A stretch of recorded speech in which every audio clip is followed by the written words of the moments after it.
دعوے دار مسلم ہونے، اور اگر پڑھتے بھی ہیں تو اس کی حقیقت سے واقف نہیں، اس کے الفاظ کو رٹا ہوا ہے۔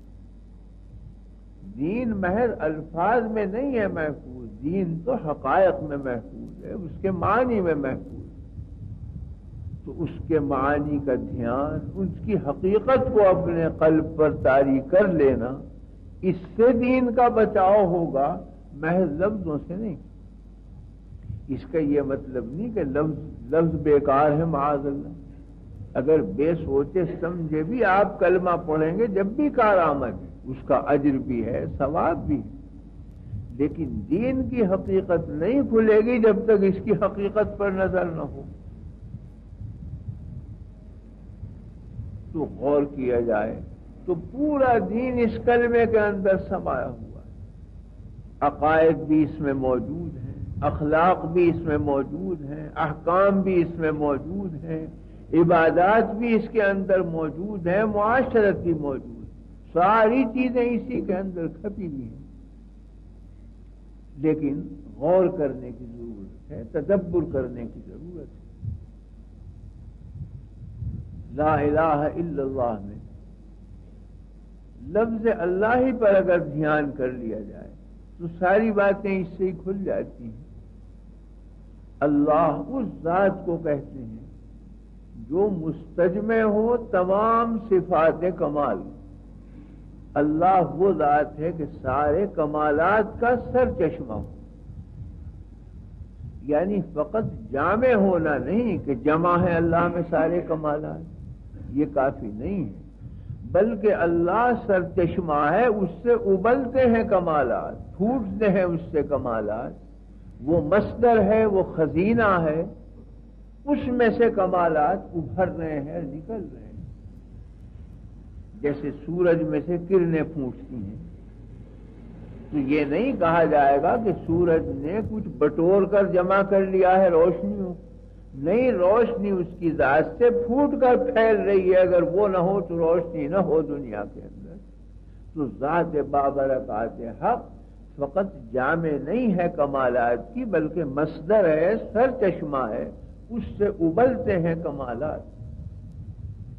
حق تعالی شانہ کی ذات کو بڑائی صفات کمال کی وجہ سے حاصل نہیں، صفات کمال کی بڑائی اس میں ہے کہ وہ ذات سے نکل رہی ہیں۔ یہی فرق ہے مخلوق اور خالق میں، کہ مخلوق جب بڑی بنے گی، کوئی بھی مخلوق ہو، جب اس میں کچھ کمالات ہوں تو صفات کے ذریعے سے بڑائی ملتی ہے آدمی کو۔ پورے آدمی کی کوئی بڑائی نہیں، اگر آپ علم رکھتے ہیں، عالم ہونے کی حیثیت سے آپ کی بڑائی قائم ہو جائے گی۔ آپ صناع ہیں تو صفت صنعت کی وجہ سے آپ کا وقار قائم ہو جائے گا۔ آپ با اخلاق ہیں تو کمال اخلاق کی وجہ سے آپ کی بڑائی قائم ہو جائے گی۔ ان میں سے ایک چیز بھی نہیں تو پوری ذات کو کوئی نہیں پوچھے گا۔ آپ انسان میں حیوان میں کوئی بھی فرق نہیں ہے، وہ بھی کھاتا پیتا ہے، آپ بھی کھاتے پیتے ہیں، وہ بھی بھٹوں میں رہتا ہے، آپ بھی مکان میں رہتے ہیں، اس کی بھی نسل بڑھتی ہے، آپ کی بھی نسل چلتی ہے۔ تو ایک بہیمے سے زیادہ کوئی حیثیت نہیں ہے انسان کی۔ انسانیت نام ہے ان کمالات کا جو پیدا ہو جائیں، علم ہے، عمل ہے، صنعت ہے، حرفت ہے، اخلاق ہے، یہ چیزیں پیدا ہوں گی تو مخلوق کو بڑائی ملتی ہے صفات کے ذریعے۔ حق تعالیٰ کو بڑائی ہے ذات کی وجہ سے، صفات میں بڑائی اس وجہ سے آ گئی ہے کہ وہ ذات سے نکل رہی۔ سورج کو بڑائی کرنوں کی وجہ سے حاصل نہیں ہے، کرنوں کا شرف ہے کہ وہ سورج کی طرف منسوب ہو گئی۔ 1000 کرنیں نکل سکتی ہیں اگر سورج موجود ہو، لیکن کرنیں کروڑوں جمع ہو جائیں اور سورج بن جائے، یہ نہیں ہو سکتا۔ تو سورج سے کرن ہے، کرن سے سورج نہیں۔ تو صفات کمال ذات حق سے ہیں، ذات حق صفات کمال سے نہیں ہے۔ تو کمالات کو بڑائی حاصل ہوئی ہے اس لیے کہ وہ اللہ کی طرف منسوب ہے، اس کی ذات سے سرزد ہو رہی ہیں، صادر ہو رہی ہیں۔ تو حق تعالی شان وہ اپنی ذات سے بڑے ہیں اور ساری صفات ان کے اندر سے اس طرح پھوٹ رہی ہیں جیسے بلا تشبیہ سورج میں سے شعاعیں نکلتی ہیں۔ تو اللہ نام اس ذات کا ہے جو مستجمع ہو، جامع ہو، مصدر ہو سارے کمالات کا، ساری بزرگیوں کا، ساری برکتوں، ذرہ برابر عیب نہ ہو، نہ اندر نہ باہر سے کوئی عیب لگ سکے ذات کو جا کر۔ الخیر کلہ منک والیک والشر لیس الیک، خیر کل کی کل اے اللہ تجھ سے ہے اور تیری طرف لوٹ کر جانے والی ہے، شر نہ تیرے اندر ہے نہ باہر کا شر تیرے پاس پھٹک سکتا ہے، تو بری و بالا ہے ہر برائی سے، ہر عیب سے، منزہ ہے، مقدس ہے، تیرا نام ہی قدوس و سلام۔ تو بہرحال اللہ کہتے ہیں اس ذات کو کہ جس کے اندر تمام صفات کمال ہوں اور نہ صرف جمع ہوں بلکہ سرزد ہو رہی ہوں، وہ سرچشمہ ہو۔ اور وہ صفات کیا ہیں؟ ظاہر بات ہے کہ وہ صفات تو ہزاروں ہیں، لیکن وہ جو حدیث میں فرمایا گیا 99 اصول ہیں اس کے، جسے بچوں کو یاد کرائے جاتے تھے نا پہلے، اب تو دستور نہیں رہا۔ پہلے اللہ کے 99 نام، صفاتی نام پتلے کاغذوں پر چھاپ دیتے تھے، بعض تعویذ بنا کے گلے میں ڈال دیتے تھے، اور تعویذ تو پھر باہر باہر رہ جاتا ہے، بچوں کو یاد کرائے جاتے تھے تاکہ دل میں وہ نام اتر جائیں۔ هو اللہ الذی لا الہ الا هو الرحمن الرحیم الملک القدوس السلام المؤمن المہیمن العزیز الجبار المتکبر الخالق الباری، 99 نام، یہ تمام صفات۔ تو لفظ اللہ کے اندر ذات بھی موجود، صفات بھی موجود،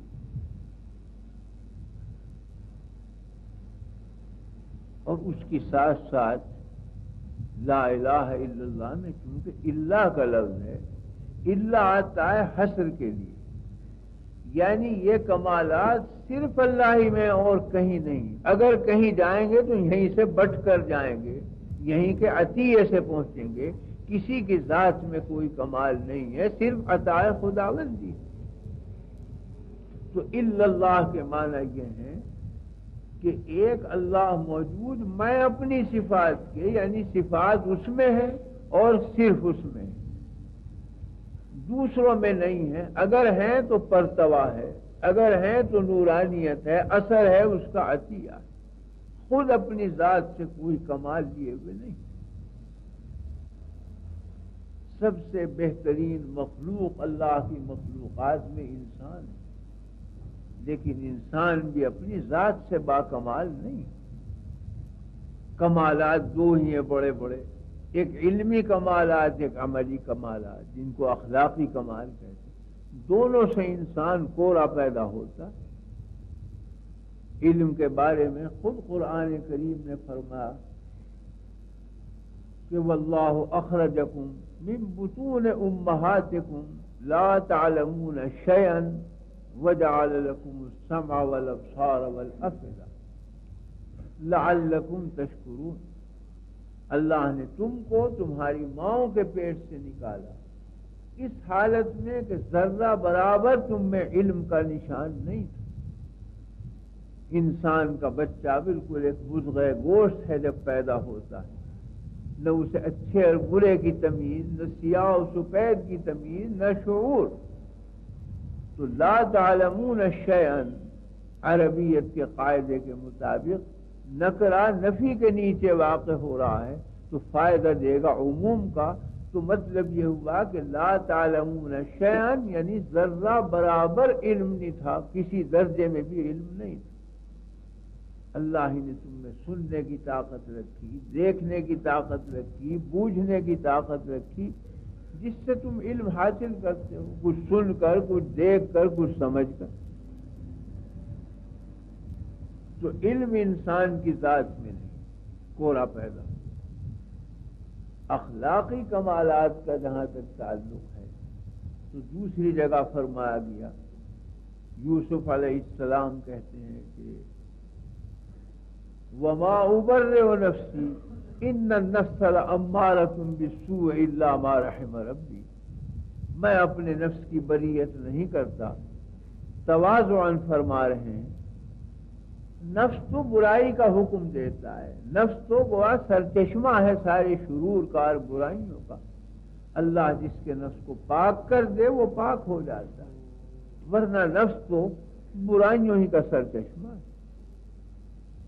تو ایک سے معلوم ہوتا ہے کہ اخلاقی برائیاں جبلت میں رکھی ہوئی ہیں انسان، ایک سے معلوم ہوتا ہے کہ جہالت جبلت میں رکھی ہوئی ہے انسان، پیدا ہوتا ہے تو جہالت بھی موجود اور بد اخلاقی بھی موجود، حرص ہوا حسد سبھی موجود ہے، وہ جوان ہو جاتی ہے، اونچی ہو جاتی ہے۔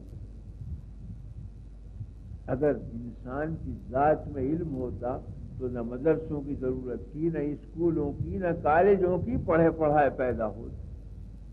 یہ اسکول بنانا، مدرسے بنانا، یہ خود دلیل ہے کہ انسان کوڑا ہے، اس میں علم بھرنا ہے کسی نہ کسی سے۔ اگر بااخلاق پیدا ہوتا انسان تو خانقاہوں کی ضرورت نہیں تھی کہ تربیت اخلاق کریں، سارے بااخلاق پیدا ہوتے ماں کے پیٹ سے۔ لیکن مدرسے اور خانقاہوں کا کھولا جانا یہ دلیل اس کی ہے کہ یہ مسلمہ مسئلہ ہے کہ علم سے بھی کوڑا ہے انسان، اخلاق سے بھی کوڑا ہے۔ تعدیل اخلاق بھی کی جاتی ہے، علم بھی پیدا کیا جاتا ہے اس سے۔ تو جب انسان جیسی مخلوق ان کمالات سے خالی ہے تو اور کس مخلوق کو آپ با کمال کہہ دیں گے؟ کوئی مخلوق اپنی ذات سے با کمال نہیں۔ دیتے ہیں حق تعالی، دے دیا کمال آ گیا، چھین دیا چلا گیا۔ یہی اسی واسطے ایک جگہ تو یہ فرما کہ واللہ اخرجکم من بطون امہاتکم لا تعلمون شیئا، اللہ نے تمہاری ماؤں کے پیٹ سے تمہیں اس حالت میں نکالا کہ ذرہ برابر علم نہیں رکھتے، تم میں کان دیے، آنکھ دی، قلب دیا تاکہ سوچو سمجھو علم پیدا کرو۔ آدمی نے کچھ سن کر، کچھ سمجھ کر، کچھ دیکھ کر علم حاصل کیا، بڑا عالم بن گیا۔ اب اخیر میں فرماتے ہیں ثم یرد الی ارذل العمر لکی لا یعلم بعد علم شیئا، اخیر میں ایک ایسی عمر کی طرف لوٹایا جاتا ہے انسان کو جو ارذل عمر ہے، کہ جس میں عالم ہونے کے بعد پھر بے علم بن جاتا ہے آدمی۔ آج قوت حافظہ چلی گئی تو پچھلے معلومات ختم ہو گئے، آنکھیں کمزور ہو گئیں تو اب دیکھنے کا علم جو ہے وہ ختم ہو گیا، ثقل سماعت پیدا ہو گیا تو سن کر علم حاصل نہیں کر سکتا، تو آج بینائی چلی گئی، آج سماعت چلی گئی تو نئے علم کا راستہ نہیں رہا۔ پرانا علم حافظے میں تھا تو دماغ کمزور ہوا تو حافظہ کمزور ہوا، تو جتنی پچھلی معلومات تھی وہ ختم ہو گئی، نئی کے لیے راستہ نہ رہا۔ اسی طرح سے کوڑا کا کوڑا چلا جاتا ہے قبر میں، جیسے کوڑا کا کوڑا آیا تھا انسان۔ بتلانا مقصود ہے کہ علم تیری چیز نہیں ہے انسان، ہماری چیز ہے، جب ہم نے چاہ ڈال دیا، جب ہم نے چاہ نکال دیا۔ اگر تیری ذاتی چیز ہوتی تو کبھی جاہل نہ بنتا، تیری ذات میں کوئی کمال نہیں۔ تو کمالات جتنے ہیں وہ سب حق تعالیٰ کے ہیں، عطا سے ان کی دوسرے باکمال بنتے ہیں، وہ بھی اللہ ہی کا کمال ہے، فی الحقیقت ان کا کمال نہیں۔ تو بہرحال لفظ اللہ سے ذات خداوندی بھی معلوم ہوئی، صفات خداوندی بھی معلوم ہوئی، اور یہ بھی معلوم ہوا کہ وہ صفات صرف اللہ ہی میں ہیں اور کسی میں نہیں۔ وہ دے دے تو آ جائیں گی، نہیں دے تو نہیں آئیں گی۔ تو سر چشمہ کمالات کا اور صفات کمال کا صرف اللہ کی ذات ہے۔ اچھا، پھر اللہ کے لفظ سے ایک اور چیز بھی، وہ جو مجھے عرض کرنا ہے اس کے لیے یہ مبادی اور مقدمات عرض کر رہا ہوں تاکہ مسئلہ صاف ہو جائے۔ اللہ سے جیسے حصر معلوم ہوتا ہے ویسے ثبوت بھی معلوم ہوتا ہے، اس لیے کہ اللہ جب لا کے بعد آتا ہے تو لا سے ہوتی ہے نفی اور اللہ سے ہوتا ہے اس چیز کا اثبات جس کی نفی کی گئی۔ لا الہ کوئی معبود نہیں، الا اللہ اگر ہے تو صرف اللہ، تو جس کی نفی کی گئی تھی لا سے اسی چیز کا اثبات کیا گیا اللہ کے ذریعے سے جو ذات حق کے لیے، تو الوہیت کی نفی کر دی گئی کہ کوئی الہ نہیں، کوئی عبادت کے لائق نہیں، کوئی پرستش کے لائق نہیں، الا اللہ اگر ہے تو صرف اللہ کی ذات بابرکات ہے، وہی معبود ہے، وہی پرستش کے لائق ہے۔ تو لفظ اللہ نے ذات الہ کو ثابت کیا، لفظ اللہ نے صفات کمال کو ثابت کیا، اور لفظ اللہ نے حصر کو ثابت کیا کہ وہ سارے کمالات صرف اللہ کے ہیں، اور پھر لفظ اللہ نے ثبوت دیا کہ جب سارے کمالات اس میں ہیں تو معبود اس کے سوا کون ہو سکتا ہے؟ اسی کے آگے گردن جھکے گی، اسی کے آگے ناک اور پیشانی ٹکائی جائے گی۔ تو لا سے ایک چیز کی نفی ہوئی، اللہ سے اس کا اثبات ہوا، تو لا الہ الا اللہ کے اندر ذات حق بھی موجود، صفات خداوندی بھی موجود، اسی کی ساتھ ساتھ ثبوت بھی موجود معبودیت کا، اور اسی کی ساتھ ساتھ توحید بھی موجود، نامی اس کلمے کا کلمہ توحید، اس لیے کہ جب کوئی ذات ایسی نہیں جیسا اللہ تو یکتائی ثابت ہوئی، جب کسی کی ذات میں صفات نہیں صرف اللہ کی ذات میں ہے تو صفات میں یکتائی ثابت ہوئی۔ تو وہی لا اور الا کو آپ ہر جگہ جاری کیجئے اس قاعدے سے، لا الہ الا اللہ کوئی معبود نہیں بجز اللہ، لا رحمان الا اللہ کوئی رحمان نہیں بجز اللہ، لا رحیم الا اللہ کوئی رحیم نہیں بجز اللہ، لا کریم الا اللہ، لا رازق الا اللہ کوئی رزق دینے والا نہیں بجز اللہ، لا خالق الا اللہ کوئی پیدا کرنے والا نہیں بجز اللہ، لا حافظ الا اللہ کوئی حفاظت کرنے والا نہیں بجز اللہ کے۔ ساری 99 صفات میں لا اور الا کو جاری کیجئے تو توحید ذات بھی ثابت ہوتی ہے، توحید صفات بھی ثابت ہو جاتی ہے، توحید اخلاق بھی ثابت ہو جاتی ہے۔ اور ظاہر بات ہے کہ جب کسی بندے کے قلب میں یہ جم جائے توحید کہ رحمان اگر ہے تو وہی ہے، مالک اگر ہے تو وہی ہے، ملک اور بادشاہ اگر ہے تو وہی ہے، تو ان تمام صفات کے کچھ حقوق پیدا ہوتے ہیں، حقوق جتنے قائم ہوتے ہیں وہ صفات سے قائم ہوتے ہیں۔ مثلا ایک انسان کوئی حق نہیں اس کا آپ کے اوپر، لیکن اگر وہ باپ ہے آپ کا تو بحیثیت باپ ہونے کے ایک حق عائد ہوتا ہے، اور کچھ فرائض آپ کے ذمہ عائد ہو جاتے ہیں کہ اطاعت کرو باپ کی، اس کے سامنے اف نہ کرو، اس کے سامنے کوئی گستاخی کا کلمہ نہ کہو، کوئی لب و لہجہ کرختگی اور سختی کا نہ اختیار کرو، جیسا کہ قرآن کریم میں فرمایا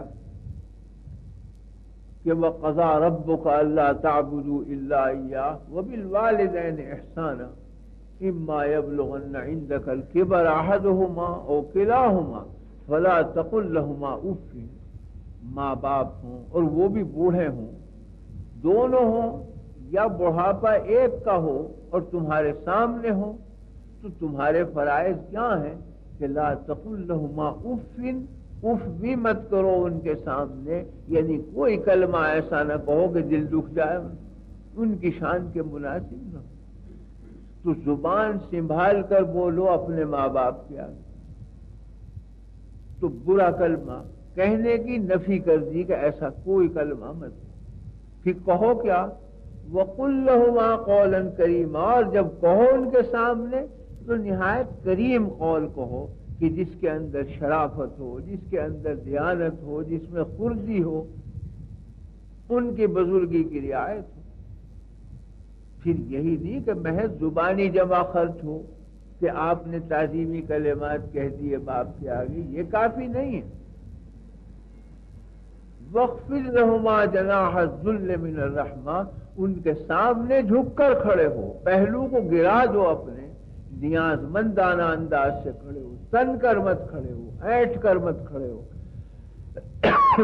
تو گویا زبان سے بھی تعظیم کرو، ہیئت سے بھی تعظیم کرو۔ وَاخْفِضْ لَهُمَا جَنَاحَ الذُّلِّ، ذلت کے ساتھ و پستی کے ساتھ اپنے بازو کو جھکا دو، یعنی ایسے انداز سے کھڑے ہو جیسے خادم کھڑا ہوتا ہے۔ اور یہ رسمی طور سے نہ ہو کہ ایک ڈھونگ ہے یا ایک رسم میں چلی آ رہی ہے ہم بھی کھڑے ہو گئے۔ جناح الذل من الرحمہ، قلب کے اندر رحمت ہونی چاہیے، دکھلاوے کے لیے نہ ہو، رسم کے طور پر نہ ہو۔ وَاخْفِضْ لَهُمَا جَنَاحَ الذُّلِّ مِنَ الرَّحْمَةِ، یہ تو سامنے کے آداب ہیں کہ زبان بھی سنبھال کے بولو، نیاز مندانہ کھڑے ہو، ہیئت بھی تواضع کی بناؤ، اور اس کے بعد جب چلے جاؤ تو یہ نہیں کہ یہ منہ دیکھے گی تواضع، غائبانہ بھی ان کی عظمت رکھو۔ وَقُلْ رَبِّ ارْحَمْهُمَا كَمَا رَبَّيَانِي صَغِيرًا، غائبانہ دعا کرو کہ اے اللہ ان دونوں پر رحم کھا جیسے انہوں نے میرے بچپن میں مجھ پر رحم کھایا تھا اور مجھے اتنے سے اتنا کر دیا پاس۔ یہ حقوق کیوں عائد ہوئے آپ پر؟ اس لیے کہ آپ اولاد ہیں، وہ باپ ہے، تو باپ کی صفت نے یہ فرائض عائد کر دی آپ کے اوپر۔ اب اگر باپ اتفاق سے آپ کا استاد بھی ہو، پڑھائے بھی آپ کو، تو اور حقوق عائد ہو جائیں گے، وہ تعظیمیں جو استاد کے لیے ہیں وہ بھی ثواب کے ذمے پڑ جائیں گے، ایک صفت اور بڑھ گئی۔ اور اگر اتفاق سے وہی باپ آپ کا شیخ بھی ہو اور آپ مرید بھی ہوں اس، تو ایک تیسرا حق اور بڑھ گیا شیخ ہونے کی حیثیت۔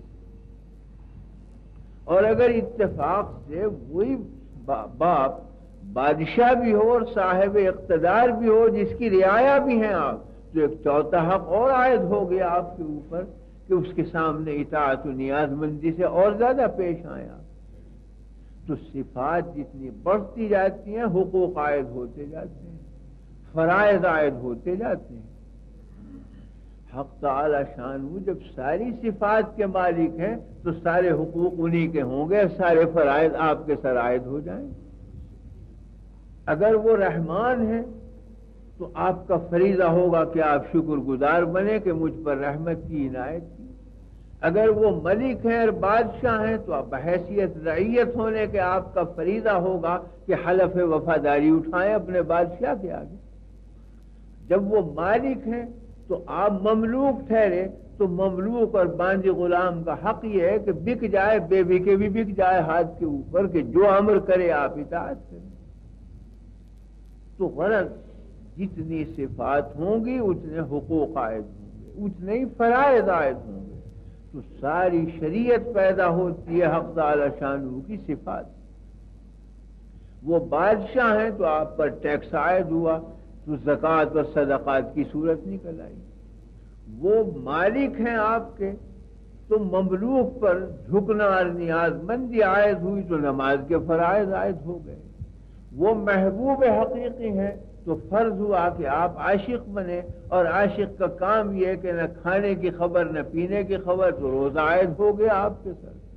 وہ محبوب حقیقی ہیں تو آپ کا فرض ہے کہ آپ اپنی زینت کو بھی ترک کر دیں اپنے محبوب کے لیے، رات دن منہمک، نہ کپڑے کی خبر، نہ خوشبو کی خبر، نہ حجامت کی، تو حج کا فریضہ عائد ہوگی۔